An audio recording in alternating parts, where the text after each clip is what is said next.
Okay, yesterday I was telling you that the very important question from the examination point of view is the difference between tort and crime, and how you are going to write down this particular question is Roman 1 will be introduction, then Roman 2 will be tort, its meaning, definition and characteristics, okay, and the definition of Winfield and definition of the Salmon and the characteristics of the tort. Yesterday we have discussed like tort is a civil wrong, there is a common law action, then the remedies in the form of unliquidated damages. So the characteristics of the tort, its meaning and definitions. Around 2 pages you are going to write down about torts, meaning, definition and characteristics. Okay, that will be your Roman 2. Okay, Roman 1 introduction, Roman 2 tort, meaning, definition and characteristics.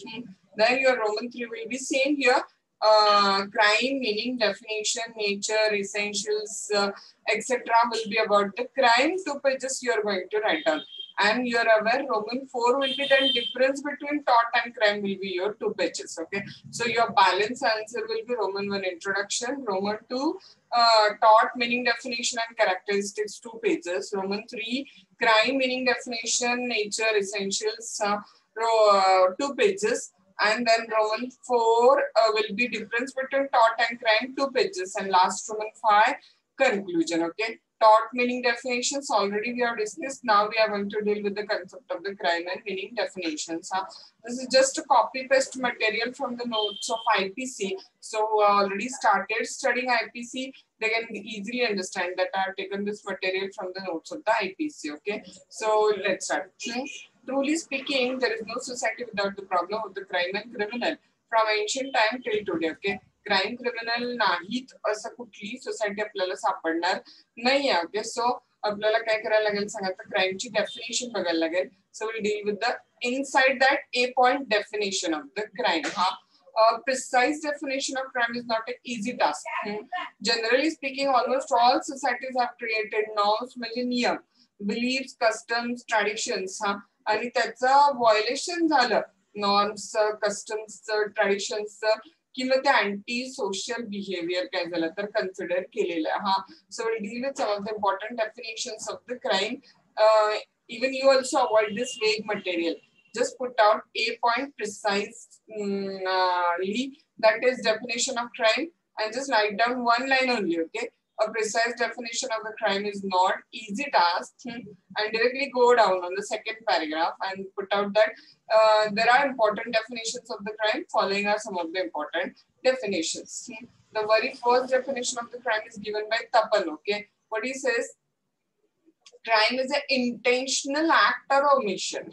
While explaining your IPC itself, I have told you की फक्त act न crime होईल असं नाहीये. Okay, तुम्ही mask नाही घातला तरी तो क्राइम आहे ना, म्हणजे ओमिशन न सुद्धा क्राइम कमिट होत आहे. डॉक्टरनी पेशंटला रॉंगफुल ट्रीटमेंट दिली म्हणजे ऍक्ट न क्राइम झालं, पण डॉक्टरनं पेशंटची काळजी व्यवस्थित घेतली नाही म्हणजे ओमिशन न क्राइम कमिट झालं. Okay, so crime is an intentional, जाणीवपूर्वक केलेलं act or omission in violation of the criminal law committed without any defense or justification. ज्याच्या पुढे तुम्हाला काही रिझन नाहीये, जस्टिफिकेशन नाहीये, आणि ज्याला लॉ पनिशमेंट देते. Okay, penalise by the law as a felony, म्हणजे गंभीर गुन्हा. कसं डिवाइड करणार बघा. पहिला हिस्सा क्राइम म्हणजे काय सांगा, तर इंटेन्शनल ऍक्ट और ओमिशन आहे which is committed in violation of the criminal law. Okay, so intentional act or omission in violation of the criminal law, पहिला टप्पा. दुसरा टप्पा committed without any defense or justification, जे करायला काही कारण नाहीये तुमच्याकडे. आणि तिसरा ज्याला लॉ शिक्षा देत आहे, penalized by the law as a felony. तीन निश्चित त्याला काय करत तर लक्षात ठेवा. क्रॉस अँड जोन्स काय म्हणतो बघा, crime is a legal wrong. Crime काय सांगा तर एक लीगल रॉंग आहे, ज्याला रेमेडी काय तर पनिशमेंट आहे. आणि क्राईम मध्ये पनिशमेंट मी तुम्हाला किंवा तुम्ही मला नाही देत ना. क्राईम मध्ये पनिशमेंट कोण देतात तर government. So punishment instance of the state. Punishment कुणाच्या सांगण्यावर दिली जाते सांगा तर पनिशमेंट दिली जाते स्टेटच्या सांगण्यावर. तिथं बघा काय लिहिलं, रेसी डिवाइड करूया आपण. Crime is a legal wrong.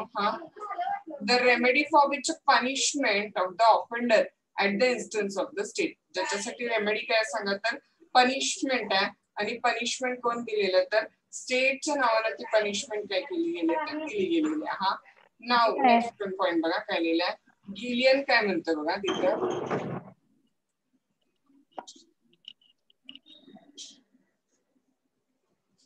Gillian is saying that crime as an act has been shown to be actually harmful to the society. Crime काय सांगत societyला harmful आहे or believed to be socially harmful to the group of people that has a power to enforce its beliefs and that place such act upon the ban of positive penalty. ज्याला एक penalty पण दिलेली आहे. Okay पण ना शक्यतो गिलियनचे definition काय करत तर ड्रॉप आउट करा कारण हार्ड आहे ती डेफिनेशन. क्रॉस अँड जोन्सची टाका डेफिनेशन इझी आहे. फर्स्ट वन घ्या टप्पनची डेफिनेशन ती पण काहीतरी इझी आहे. थर्ड वन स्टीफनची डेफिनेशन हा ती पण इझी आहे. Crime is N act which is forbidden by law. Crime असा ऍक्ट आहे की ज्याला बोथ लॉ पण फॉरबिड करते आणि moral sentiments of the society पण त्याला फॉरबिड करतात. ओके कुणीतरी कुणाला तरी मारून टाकणार त्याला लॉ पण फॉरबिड करताय आणि मोरॅलिटी पण काय करतात सांगा तर फॉरबिड करते. Then coming to the Blackstone what is saying that crime is an act committed or omitted in violence of the public law either forbidding or commanding it. Crime काय सांगा तर एक ऍक्ट आहे which is committed or omitted in violence of the public law. ज्याच्यामध्ये public law काय झालेला आहे तर व्हायलेट झालेला आहे तिथं. बघा पुढे काय झालेलं आहे. सदरलँड काय म्हणतो बघा. Sutherland is talking about the crime's definition. A very simple definition. सोसायटीचं विघटन झालं म्हणजे तिथं समाजामध्ये काय करतात तर गुन्हे घडतात. According to crime is a system of social disorganisation. Crime काय सांगत system of the social disorganisation consider केली जाते तिथं. आता क्राइमच्या अगदी थोडक्यात क्लासिफिकेशन टाकायचं काय फार डीप कलर जायचं नाही तिथं. Broadly there are 3 heads on which crime can be divided. Okay crimes under criminal procedure code, crime under Indian penal code आणि crime under local or special law. तर काही रायटरनी क्राइमला कसं क्लासिफाय केलेलं बघा तर लीगल क्राइम. लीगल क्राइम मध्ये काय ना थेफ्ट, डकैती, रेप एक्सेट्रा. पॉलिटिकल क्राइम मध्ये काय ना सांगा तर वोटिंगचे गुन्हे. हा political offences normally include violation of the election law. Economic crime मध्ये काय ना सांगा तर व्हाईट कॉलर क्राइम. हा म्हणजे अप्पर क्लासचे जे लोक असतात त्यांनी केलेले गुन्हे. होते डॉक्टरांनी किडनी रॅकेट केलं. हा पॉलिटिशियन्सनी वोटिंग साठी करप्शन केलं. So that all goes into the category of the white collar crime. हा किंवा टॅक्स अवॉइडन्स, स्मगलिंग हे सगळे काय सांगा तर आर्थिक गुन्हे, इकॉनॉमिक गुन्हे. ओके परत क्राइम कुठल्या कॅटेगरीमध्ये डिवाइड होईल सांगा तर सोशल. हा सोशल क्राइम म्हणजे which are committed under the violation of the social laws. हा like child marriage, dowry, dowry समजतं ना हुंडा. Then remaining under the special and local act like a drugs act, food adulteration म्हणजे अन्न भेसळ हे सगळे काय सांगा तर सामाजिक गुन्हे म्हणून कन्सिडर केले जातात तिथं. नाव अंडर आयपीसी परत क्राईम कसं क्लासिफाय होतात सांगा तर under IPC offences against person. आताच आपण बघताना आपल्या सिलेबस मध्ये जेवढं आठवतं तेवढं टाकायचं.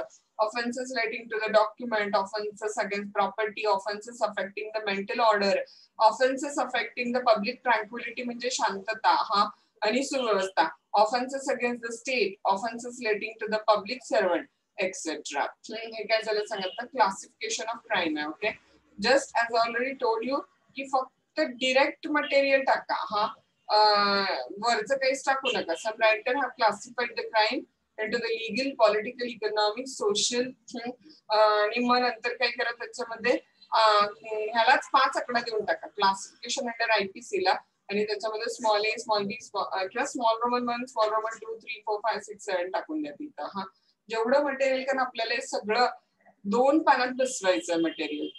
नाव कॅरेक्टरिस्टिक्स ऑफ द क्राईम बघा काय लिहिलंय.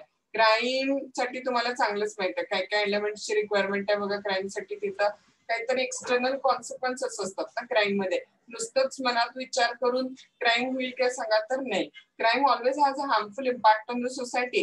इट मे बी मग तो इम्पॅक्ट कसं असेल सांगा सोशल, पर्सनल, इमोशनल, मेंटल कुठल्याही प्रकारचं असू शकतंय. क्राईम मध्ये काही इन्व्हॉल्ड असेल सांगा तर एखादा ऍक्ट इन्व्हॉल्ड असेल. हा ऍक्ट मध्ये मग तुम्हाला माहिती ऑटोमॅटिकली ओमिशन इन्क्लूड झालंच. There should be an act or omission to constitute the crime. Intention or mens alone can't constitute the crime unless followed by the external act. तुम्हाला सांगितलेलं आहे फक्त एक्सटर्नल ऍक्ट केलं की क्राईम क्रिएट होत नाही. IPCत आपण मेन्सरियाचा क्वेश्चन डिटेल मध्ये डिस्कस केलेला आहे.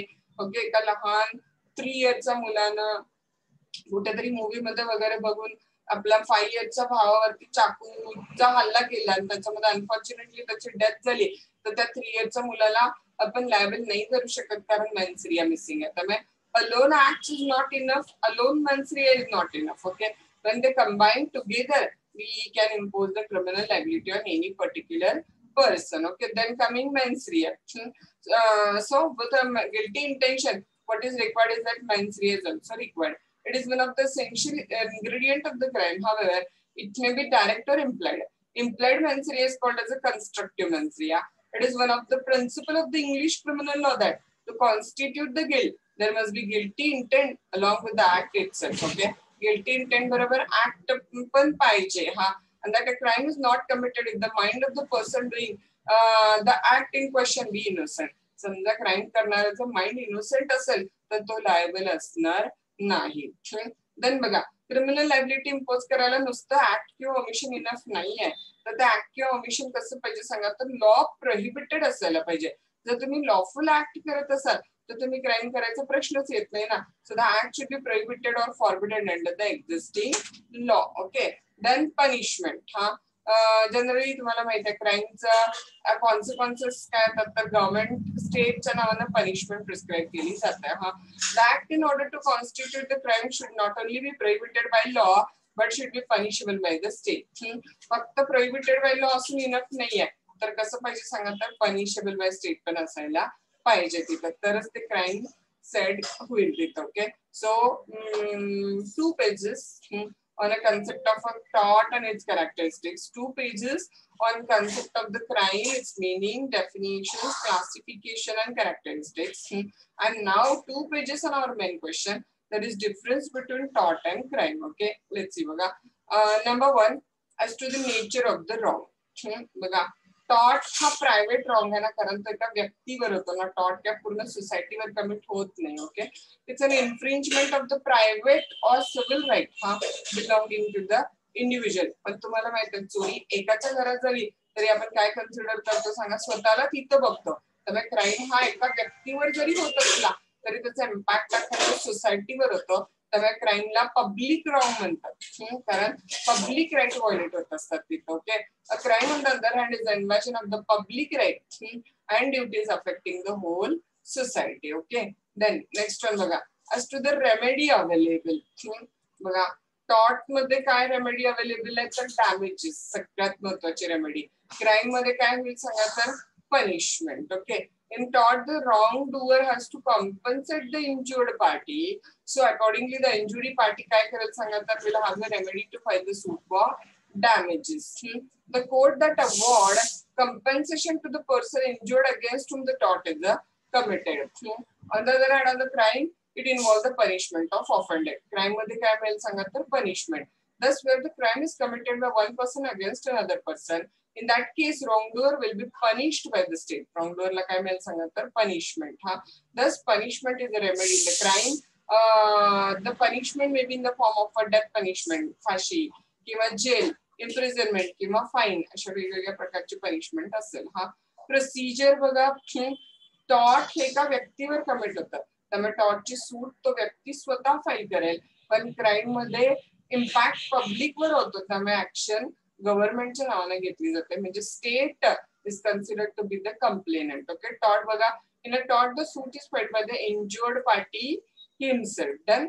इकडे बघा, in a crime the proceeding are taken and conducted in the name of the state inasmuch as the party injured by crime is a state, which conduct the prosecution either on its own initiative or on the complaint of the private party. Okay, private complaint येऊ शकते किंवा state स्वतः action घेऊ शकते. पण crime मध्ये procedure कुणाच्या नावाने सुरू होते, तर state of Maharashtra complainant versus XYZ accused. नंतर बघा, as to the different court, tort civil कोर्टात जाईल, क्राईम क्रिमिनल कोर्टात जाईल. Very simple. हा, in a tort as it's a civil wrong, they are tried in the civil court. Okay, and as crime involves the criminal wrong, the wrongdoer is prosecuted in this particular criminal court. Then बघा पुढं, next point, as to the object behind the punishment. और damages. Tort मध्ये काय सांगा तर नुकसान भरून देणं हे टॉर्ट मध्ये काय तर ऑब्जेक्ट आहे. नुकसान भरून देणं हे टॉर्टचं ऑब्जेक्ट आहे. On the other hand crime मध्ये पनिशमेंट देण्याच्या मागचा हेतू काय असतो सांगा तर त्या क्रिमिनलनं परत तो क्राईम कमिट करू नये, म्हणजे त्याला क्राईम करण्यापासून प्रिव्हेंट करणं आणि ऍट द सेम टाइम सोसायटीमध्ये पीस आणि ऑर्डर मेंटेन करणं हे पनिशमेंटच्या मागचं काय असतं सांगा तर ऑब्जेक्ट असतं बघा. In a tort, in case of a tort, the object behind avoiding the damages is to compensate the injured party. Okay. इकडे बघा, in case of a crime, the object behind punishing the criminal is to deter from committing it again and to protect the society by maintaining the peace and order. त्याच्यानंतर बघा वरचाच repeat point आहे पण heading फक्त change होत आहे. वरती as to the procedure म्हटलेलं आणि आता as to the party instituting the suit or case म्हणतो आपण तिथं. हा tort the suit is filed by the injured party. आणि इकडे in case of a crime the suit काय सूट म्हणजे केस होणार, कंप्लेंट येणार. क्राईम हा पब्लिक रॉंग आहे. The case or complaint is to be filed in the name of the state. आणि crime मध्ये गिल्टी माइंड खूप महत्वाचं असतं. टॉर्ट मध्ये गिल्टी माइंड एवढं महत्वाचं नसतं. Okay. So as to the relevance of the guilty mind is the next point. In a tort, the mind or mental element like a motive, malice, intention are not relevant except in a few cases. काही ठराविक crime मध्ये आहे, बाकीकडे नाहीये. पण on the other hand, guilty mind or mens rea is the foundation of the criminal liability. Crime मध्ये मात्र ते काय सांगतात तर क्रिमिनल लायबिलिटीचं फाउंडेशन कन्सिडर केलं जाते तिथं. Okay. So what the difference between tort and crime सगळ्यांच्या लक्षात आला काय बघा. इन ऑल हा क्वेश्चन लक्षात आला काय बघा. काही डाऊट आहे काय बघा.